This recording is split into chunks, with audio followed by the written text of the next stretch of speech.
আসিয়া আর আমাদের মাঝে নেই। আসিয়া আজ মারা গেছে। আসিয়া মারা যায়নি, আসিয়াকে মেরে ফেলা হয়েছে। গত 7 দিন হাসপাতালে, মাগুরায়, ঢাকা মেডিকেলে, সিএমএইচে মৃত্যুর সাথে পাঞ্জা লড়তে লড়তে আজ আল্লাহর ডাকে সাড়া দিয়ে চলে গেছে।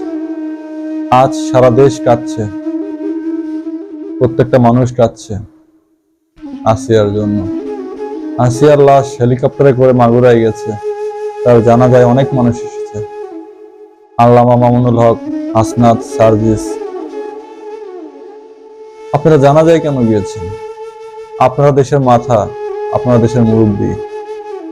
আপনারা চাইলে এমন কিছু করতে পারেন যাতে করে আপনাদের এরকম জানাজায় ভবিষ্যতে আসিয়ার মাধ্যমে আজকে থেকে শপথ নেন যে ভবিষ্যতে আর যেন কখনো কোনোদিন এরকম জানাজায় আপনাদের যেতে না হয়।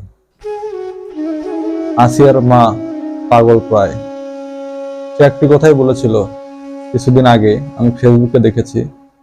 সে বলেছিল, আমার মেয়েটা যদি বাচ্চাও যায়, সে সমাজে মুখ দেখাবো কেমতে।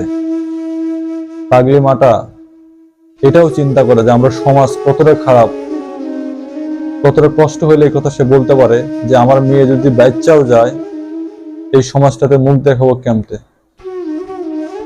আমার চোখের মধ্যে দুইটার জীবন শেষ, তার দুইটা মেয়ের জীবনই শেষ।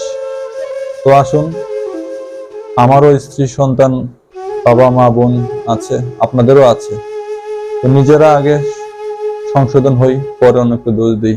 আমি আমার ঘর থেকে নিজেকে প্রথম সংশোধন করার চেষ্টা করছি।